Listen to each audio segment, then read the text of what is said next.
Hello दोस्तों, कैसे हैं आप सभी। उम्मीद है आप सब अच्छे होंगे, सब बेहतर होंगे और आपकी सीटेट की तैयारी भी जैसे जैसे एग्ज़ाम पास में आ रहा है बेहतर तरीके से चल रही होगी। तो फ्रेंड्स, आज ईवीएस का ये मॉक टेस्ट आपका स्पेशल एक और मॉक टेस्ट मैं करवाने वाला हूँ और जल्द ही मैं सीडीपी का मॉक टेस्ट भी आपको करवाऊँगा। तो इस मॉक टेस्ट को पूरा देखना है, आपको हर एक क्वेश्चन को सॉल्व करना है। इसमें आपके मैंने एनसीईआरटी के डायरेक्ट क्वेश्चन लिए हैं। आज के इस वीडियो में पेडागोजी नहीं है, सीधे एनसीईआरटी के क्वेश्चन है जो आपके सीटेट में पूछे गए हैं। तो शुरू करते हैं वीडियो। पहला क्वेश्चन आपकी स्क्रीन पर है। क्वेश्चन दोस्तों है, वलसाड शहर गुजरात में है, तेलंगाना राज्य में हैदराबाद जो है उसके सापेक्ष वलसाड किस दिशा में स्थित होगा, ये आपको बताना है। तो पहला ऑप्शन दक्षिण पश्चिम है, दूसरा आपका नॉर्थ है, सी आपका ऑप्शन कह रहा वेस्ट और डी कह रहा नॉर्थ वेस्ट। तो इसमें से क्या सही हो जाएगा। अब हम जानते हैं, अगर मैं अभी आपको मैप से भी करवा दूंगा।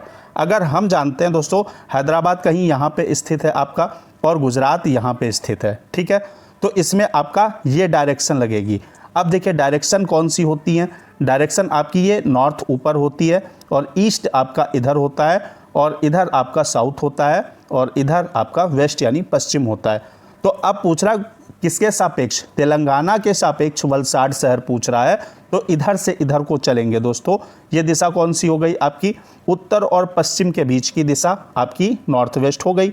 या फिर आप ऐसे समझ लीजिए, ऐसे चल रहे हैं तो ऊपर को चल रहे हैं आप, उत्तर की तरफ तो चल ही रहे हैं, साथ ही साथ आप किधर चल रहे हैं, वेस्ट की तरफ चल रहे हैं, आप वेस्ट की तरफ चल रहे हैं, ठीक है। तो उत्तर पश्चिम आपका सही आंसर हो जाएगा, डी ऑप्शन करेक्ट हो जाएगा। मैप से भी देख लेते हैं दोस्तों, मैप से देखेंगे। यहाँ देखिए आपका ये आपका तेलंगाना है, यहाँ से आप अगर गुजरात जाएंगे वलसाड शहर तो ऊपर चल रहे हैं लेकिन पश्चिम में भी चल रहे हैं, तो उत्तर पश्चिम सही हो जाएगा आपका। अगला क्या है दोस्तों, मैप को बेहतर तरीके से तैयार करेंगे। मैप से रिलेटेड क्वेश्चन आपके आते हैं एग्जाम के अंदर। क्वेश्चन क्या है, निम्नलिखित में से कौन सा सामाजिक कीट यानी सोशल इंसेक्ट नहीं है। जैसे आपका ऑप्शन दिया है चींटियाँ, दीमक, भृंग या मधुमक्खी। तो दोस्तों इसमें क्या हो जाएगा आपका, इसमें आपका चींटियाँ जो है ये आपके ग्रुप में रहती हैं भाई, ये तो ग्रुप में रहती हैं। तो इसमें रहता कौन नहीं है, दीमक भी आपने देखा होगा, टर्माइट्स ये भी ग्रुप में रहते हैं, मधुमक्खी तो बहुत सारे छत्ते यानी ग्रुप में रहती हैं। तो सीधी सी बात है आपका क्या, सी ऑप्शन करेक्ट हो जाएगा। अगला देखेंगे क्या है, अगला क्वेश्चन, निम्नलिखित में से किससे सहयोग भावना से कार्य करने का अभिप्राय सीखा जा सकता है। सहयोग भावना यानी आपका होता है दोस्तों टीम वर्क, ठीक है। टीम वर्क से कार्य करने का अभिप्राय सीखा जा सकता है। परिवार, खेल और परिवार, परिवार, समाज और खेल, या प्रतियोगिताएं आयोजित करना। तो दोस्तों यहाँ पे प्रतियोगिताएं आयोजित करना ये तो टीम वर्क नहीं हुआ ना। सबसे ज़्यादा अगर टीम वर्क कोई सीखता है तो परिवार, समाज और खेल इसका सही ऑप्शन हो जाएगा दोस्तों।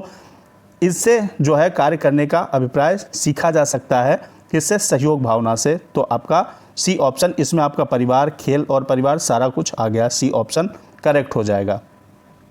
अगला क्वेश्चन है, क्वेश्चन आपका कह रहा है प्रत्येक भोज्य पदार्थ जो खाने वाले आपके एडिबल प्रोडक्ट जो होते हैं, इनके पैकेट पर बंद करने की तिथि लिख दी जाती है, यानी कब ये बन के प्रोडक्शन डेट लिख दी जाती है। क्योंकि प्रत्येक भोज्य पदार्थ, अब स्टेटमेंट पढ़ना है और देखना है कौन कौन सही है। प्रत्येक भोज्य पदार्थ की अपनी स्वयं की आयु होती है, बिल्कुल आयु होती है दोस्तों। हर पदार्थ की जो है सेल्फ लाइफ होती है एक। जैसे एक्सपायरी डेट लिख दी जाती है किसी भी प्रोडक्ट पे, तो बिल्कुल ये भी आपका ए सही हो गया। भोज्य पदार्थ की प्रक्रिया और पैकिंग की अवधि में कई परिरक्षकों का यानी प्रिजर्वेशन का प्रयोग किया जाता है, बिल्कुल सही है। अगर दोस्तों परिरक्षक या उन्हें प्रिजर्वेशन नहीं करेंगे तो क्या हो जाएगा, चीज़ें खराब हो जाएंगी, तो इसमें प्रयोग किया जाता है, बिल्कुल सही है। सी कह रहा है कुछ निश्चित समय के पश्चात आपका इसमें रोगाणु उत्पन्न हो सकते हैं जो इसको ख़राब कर देंगे, सही बात है बिल्कुल। एक निश्चित टाइम के बाद क्या होगा, एक्सपायरी डेट के बाद, या लिखा होता है बेस्ट बिफोर, है ना। जैसे कोई चीज़ बनी, लिखा है बेस्ट बिफोर अक्टूबर, तो यानी उसे अक्टूबर से पहले यूज़ कर लिया जाना चाहिए, उसके बाद वो ख़राब हो जाएगा, तो रोगाणु उत्पन्न हो सकते हैं। सी भी सही है। डी कह रहा है हमें उन भोज्य पदार्थों का उपभोग नहीं करना चाहिए जिन पर लिखा हुआ समय समाप्त हो चुका है, यानी जिनकी एक्सपायरी डेट पार हो चुकी है, उस चीज़ का इस्तेमाल नहीं करना चाहिए। चारों ही सही हैं, तो ए आपका सही हो जाएगा, ए, बी, सी और डी। अगला क्वेश्चन देखेंगे। चैनल को दोस्तों सब्सक्राइब कर लीजिएगा, बेल आइकन प्रेस कर लीजिएगा, क्योंकि सीटेट तक मैं आपको टॉपिक सीटेट के लिए जो इम्पोर्टेंट है और आपके मॉक टेस्ट सब करवाता रहूँगा, चाहे आपका CDP हो, मैथो या आपका EVS वगैरह कोई भी हो सब्जेक्ट, उनका मैं करवाता रहूँगा। अगला क्वेश्चन क्या है दोस्तों, अगला है महाराष्ट्र, मध्य प्रदेश और गुजरात में बड़े बांधों के निर्माण के कारण जो लोकल वहाँ की पब्लिक है, जो लोकल पीपल हैं, स्थानीय व्यक्तियों को अपने प्राकृतिक आवास को छोड़ना पड़ा, जो उनका आवास था उसको छोड़ना पड़ा। इस प्रकार की गतिविधि को क्या कहते हैं? इस प्रकार की एक्टिविटी को दोस्तों ट्रांसफ़र, तो ये तो कहते नहीं हैं, ट्रांसफ़र नहीं कहते हैं। स्थानांतरण द्वारा अंदर आना, इमिग्रेशन, ये दोस्तों एक देश से दूसरे देश में जब पलायन होता है तो वहाँ पे ये शब्द का इसका यूज़ होता है, इमिग्रेशन का। स्थानांतरण द्वारा बाहर जाना, आउट माइग्रेशन, आउट माइग्रेशन आपका सी हो जाएगा, ये भी आपका गलत हो जाएगा। इमिग्रेशन भी इसमें नहीं होगा, इसमें क्या होगा दोस्तों, डिस्प्लेसमेंट आपका सही हो जाएगा, डी ऑप्शन एकदम सही हो जाएगा। अगला क्या है दोस्तों, अगला क्वेश्चन आपका है, अगला क्वेश्चन है यदि थीम यात्रा जो है रेलवे स्टेशन EVS में एक सामुदायिक संसाधन के उपयोग को दर्शाता है तो निम्नलिखित में से थीम भोजन के लिए क्या सही होगा? एक थीम है रेलवे स्टेशन, जो यात्रा है 6 थीम है आपकी EVS के अंदर, ठीक है, आपका फैमिली एंड फ्रेंड्स है, वाटर है, शेल्टर है, things we may can do, ऐसे करके आपकी 6 थीम्स हैं। तो इसमें जो ट्रैवल है वो आपका रेलवे स्टेशन एक सामुदायिक संसाधन है, इसको दर्शाता है। तो थीम भोजन के लिए सही क्या होगा? तो भोजन के लिए दोस्तों क्या, कृषि फार्म सही हो जाएगा, आपका ए ऑप्शन करेक्ट हो जाएगा। अगला बढ़ेंगे, अगला क्वेश्चन देखेंगे। अगला क्वेश्चन कह रहा है मच्छरों के प्रजनन की रोकथाम के लिए कई विधियां प्रस्तावित की जाती हैं, निम्नलिखित में से वह विधि, वो प्रोसेस आपको बताना है जो मच्छरों के प्रजनन को नहीं रोकता है। इस शब्द को सीटेट में बहुत अच्छे से पढ़ना है, क्योंकि नहीं वाला अक्सर क्या होता है, स्टूडेंट गलत कर देता है, कैंडिडेट गलत कर देता है। तो नहीं को बहुत देख के पढ़ना है।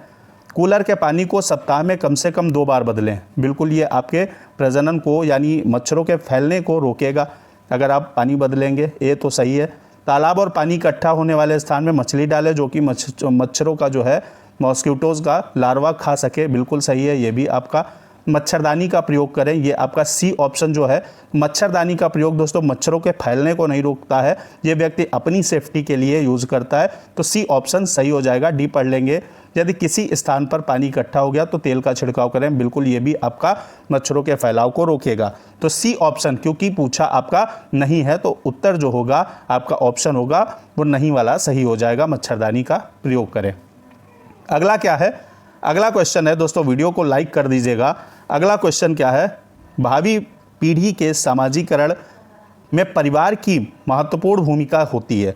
किसी भी पीढ़ी के दोस्तों सोशलाइजेशन में, सामाजिकरण में परिवार तो महत्वपूर्ण भूमिका निभाता ही है। इस परिस्थिति में परिवार किस प्रकार का माध्यम है? प्राथमिक, द्वितीयक या प्राथमिक द्वितीयक दोनों, या आपका थर्ड स्टेज?